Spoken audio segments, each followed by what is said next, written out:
Good morning. Today is the 26th day of Shvat and the 5th of February. We're up to the second reading. And the thing to know about the second reading of our Parsha is that it includes the basis, really the ultimate basis of everything that we study in the most important part of Jewish law, which is damages. And why is this the most important part? The sages say a person who wants to wizen, who wants to become wiser, who wants to increase his understanding of the world, of how the world functions, of the Torah, of how to think, thought processes.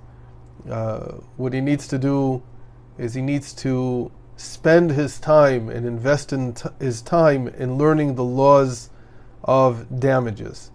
And that's basically what today's reading is about. And then in verse 28, meaning Exodus 21:28, we come to what are known as the four primal categories of damages. The primary categories from which all the laws of damages start.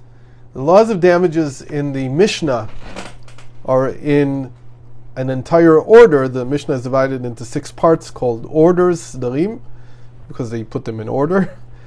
And damages is the third order. That's what it's called. The fourth order, in the way that we order it today, and the way that we put the Mishnah together today. And it's actually called damages. In Hebrew, the word is nezikin. So, let's read this verse. And the verse reads, "When an ox gores a man or a woman to death, the ox shall be stoned, and its flesh shall not be eaten. But the owner of the ox is not to be punished. He's acquitted. He's not liable in this sense." Afterwards it continues, verse 29, "If however that ox has been in the habit of goring," meaning it's not innocuous, it's an ox that is known to gore, "and its owner, though warned, has failed to guard it, and it kills a man or a woman, the ox shall be stoned, and its owner too shall be put to death. If ransom is imposed, the owner must pay whatever is imposed to redeem the owner's own life. So too, if it gores a minor, male or female, its owner shall be dealt with according to the same rule. But if the ox gores a slave, male or female, its owner shall pay 30 shekels of silver to the master, and the ox shall be stoned." The next type of damages is related to a pit. And we'll just read a little bit so that you get the impression of what's going on here. When any party opens a pit, or when any party digs a pit and does not cover it, and an ox or a donkey falls into it, the one responsible for the pit must make restitution, paying the price to the owner, but keeping the dead animal. On the face of it, the way it is in the Torah is very, almost one would say simplistic, until you enter the Talmud. And when you enter the Talmud, and again, the entire order of damages begins with this Mishnah, dealing with these 4 categories, primary categories of damage. The Mishnah in Baba Kama, which is the first gate, literally means the first gate, folio 2, side A, reads, "There are 4 primary categories of damage: the ox, and the pit, and the maveh," which means the tooth of an animal, meaning that animals eat and cause damage either to a person, or to someone, or to some field where they ate, and the fire. And those are the 4 categories from which this entire area, which again is the most important, the most central area of all learning in Talmud, begins with. And so the question that really Rav Ginsburg asks about this is, why is the ox the first one? So it's not just that the ox is the first one in the Mishnah, it's also the first one mentioned in the verses that we just read. First the ox, and then the pit. And then it pretty much follows the order. So the question is also about the Torah. Why does the ox begin the categories of damages? So let's read what the Talmud says about this. On the next side of the folio, it says like this.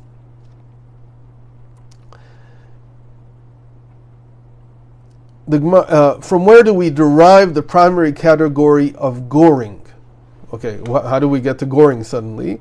Because obviously in these verses we're talking about goring, and the sages say about this that there are three secondary categories under the primary category of the ox. And what are these?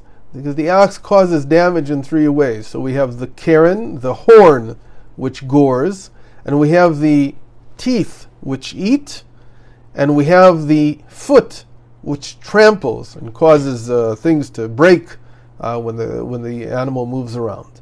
So these are the secondary categories underneath the primary category of the ox. And now the Talmud moves on to ask, where did we learn about goring from? So there's no question, because we just saw that in the verses it says that when if an ox gores a man or a woman, what we just read. But the question really is why do you call goring by the name of a horn? I realize this is all very technical, but we'll get to the point in a moment. We just need a little bit of background. So we have that the damages begin with the ox, and the ox begins with the horn of the ox, which gores. So the Talmud says like this: goring is performed only with a horn, as it is stated, and Tzidkiah, son of Chenana, made himself horns of iron and said, "So says the Lord, with these shall you gore the Arameans." And there's another verse that states, and this is already, that verse was from 1 Kings. And then there's another verse in Deuteronomy that reads, "His firstborn bull, majesty is his, and his horns are the horns of the wild ox. With them he shall gore the nations." So, if you've been following, and I hope you have, it's not so simple. But the major question here is, why does this Torah start this entire teaching, this entire area of learning, which is the central area of all learning? All dedicated scholarship in Torah starts from here. It doesn't start from questions about God. It doesn't start from questions about religion, about practice, about ritual. It first of all starts, this is the way the children also start learning. They learn about damages. It's the first thing, and by the way, this is something that a lot of people don't know, but that in a Jewish school, in a religious school, children from the age of about 10 are learning law. They're learning law like you would learn law at in a law school at the age of 22, after you've finished your first your bachelor's degree. This is the crux of learning Torah. And just because we are constantly dealing with other questions, which are maybe more relevant because they're more interesting, they have to do with God and ritual and so on, doesn't mean that this is how Torah is learned. Torah starts from Baba Kama. It starts from this first gate. That's why it's called the first gate. And like we said, if you want to sharpen your understanding of reality, you have to engage in these laws. So we don't have very much time today. We'll just say the simplest thing, that the word ox itself in Hebrew, shol, in translation, when translated into Aramaic, literally means beginning. That's the interesting thing here, that the Talmud is looking at this, and even though it doesn't say it ever, it doesn't actually spell this out, but the word shol is like shirui, that's the word in Aramaic, and it literally means the beginning. So if I were to translate, there's a little bit, you can hear it a little bit in the word in Hebrew. How do you say beginning in Hebrew? You say reshit. It's just a switching of the consonants of sho. So the first thing that you begin with is like that the ox has something about it that it is a beginning point. And it's kind of strange. Why would you start from the ox? What's so special about the ox? Why would the ox mean beginning? Moreover, the first verse that we mentioned that deals with the question of the horn, how do I know that the horn is what gores? Maybe the ox gores with some other part of its body. Why would I say, in the Talmud, this is a big deal? If you tell me that something does something, you have to show me a proof that the Torah uses it, that the Bible uses it in some way. So it brought two verses. The first verse was from 1 Kings, and the second verse was from Deuteronomy. And that presents a whole question, because why would the Talmud first present a verse from the prophets when you have a verse from the Torah itself? The Torah itself has much more standing as defining the language than the prophets do. Moreover, and this is what's very important, this man, Tzidkiah ben Hanana, who made these iron horns, he was a false prophet. So why would the Talmud use an example or a verse that would prove that horns are related to goring, mentioning the prophecy of a false prophet? The whole prophecy he gave was false. And bring that before a verse in the Torah which is obviously true and describing Joseph's tribe, that they have that they're likened to an ox and they gore with their horns. That was a very clear verse.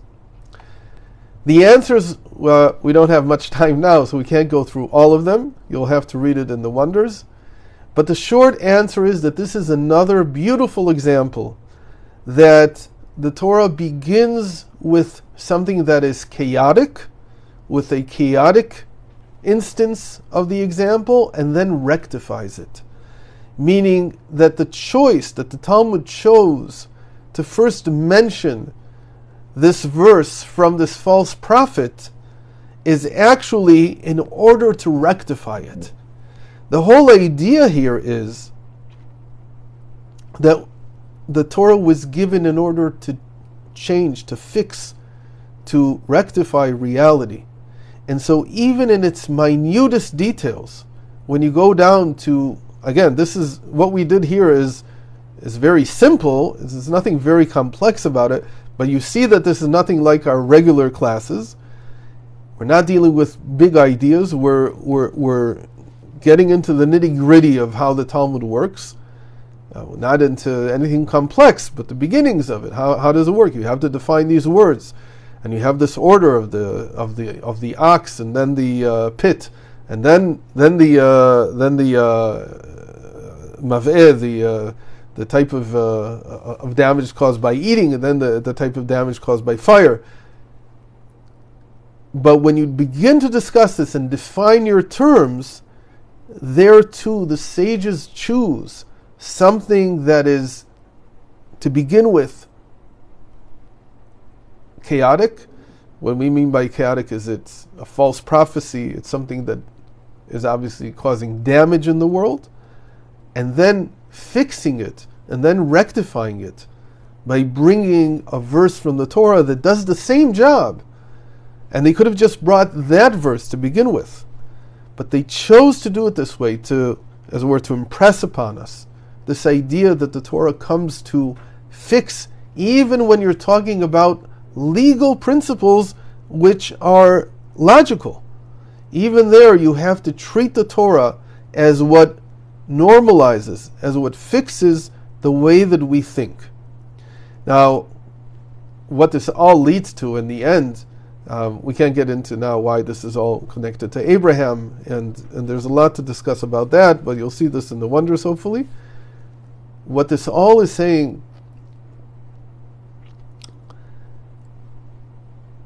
is that even legal principles, which around the world, the Torah gives us the mandate, it gives humanity the mandate to create courts and systems of law based on our intelligence. You probably know that one of the 7 Noahide laws is to have a court system. That there shouldn't be, by the way, which is, I don't know if you feel this way, but in a certain sense, there's a feeling that the court system around the world is completely haywire. There's something wrong in the United States, in this so-called International Court of Justice. Here in Israel, for sure, there's no question that the whole system is bankrupt. And it's an interesting idea that even though you're following your logic, you're following normal logic, and the Torah dictates this. It says you should develop your legal system based on your logic. It's saying that will still be relatively chaotic, relatively unstable compared to the way that the Torah dictates to do exactly the same thing. So there's small nuances, they're very small, but yet those things are exactly what makes the court system sustainable. It's what makes it just. It's what makes it not fall into the disarray that we feel. And again, I don't know if everybody feels this. I feel this tremendously now. That all over the world, the justice systems are bankrupt. There's something wrong with the whole system. And so the only way that this can really be fixed in the end is by going into the legal principles that the Torah sets up. And so if the Torah wants to start with an ox, it's telling you, listen, to fix your way of thinking, you have to start, first of all, thinking about this category of damages that's related to the ox. And the first one that you have to think about is the damage caused by the horn of the ox. And from there, you can come into rectifying reality. And again, this is the core of Torah learning. People who dedicate their lives to Torah will spend 10 to 15 years studying these tractates that have to do with damages, with all kinds of things that are related to this type of law. I'm not sure what it's called exactly in the system in the United States. I think it's also called damages, but they probably have very nice names for it, which I'm not aware of because I learned in Hebrew and not in English. But this is what the world needs today, in that sense. It needs to rethink even basic human categories, such as damages, based on the way that the Torah presents them. So with that, we'll end today, and I hope to see you tomorrow. Tomorrow will be even much more interesting than this. It's going to be a little bit more challenging, but I think that what you'll get out of it is going to be even more productive for each of us individually. Thanks for joining today. See you tomorrow.